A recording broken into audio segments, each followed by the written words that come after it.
Bugun undirilgan moshdan salat qildim. Organizmga yengillik beradi, temirga va oqsilga boy, ichaklarni tiniqlashtiradi, shishlarni yechadi, energiya beradi. Endi buni foydalarini gapirsam vaqt qolmaydi. Shuning uchun video tagidan o'qib olasizlar.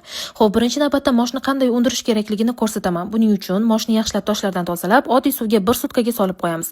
1 sutkadan keyin xohlagan idishimizga bitta do'konni ho'llab, xuddi shu tarzda sovolamiz. Endi bitib qolgan moshlarimizni yaxshilab chayib, do'konni ustidan yoyib chiqamiz va ustidan suv sepamiz. Ustini yopib, yana strich bilan ham yopamiz va ustidan shunaqa teshikchala qoldiramiz.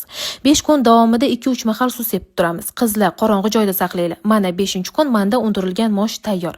Endi buni olib suvda chayib, qaynab turgan suvga solib 4-5 daqiqa qaynatib olamiz va ko'k piyoz to'g'raymiz. 1 dona chesnokni ezamiz. Ustidan shu qaynab chiqqan undirilgan moshni solamiz. Keyin yog'da qovurilgan oq piyozni qo'shamiz. Endi tuz, murch, paprika va soyavoy sous qo'shamiz, aralashtiramiz. Qizlar, diyetadagilarga ayni muddaoda mazasiga-ku gap so'z bo'lishi mumkin emas. Tayyorlab ko'ringlar. Ha aytgancha, tayyorlash jarayonida ozgina mehr ham qo'shib yuboringlar. Menga obuna bo'lib qo'yishni ham esinglardan chiqazmanglar. Birgalikda ozamiz.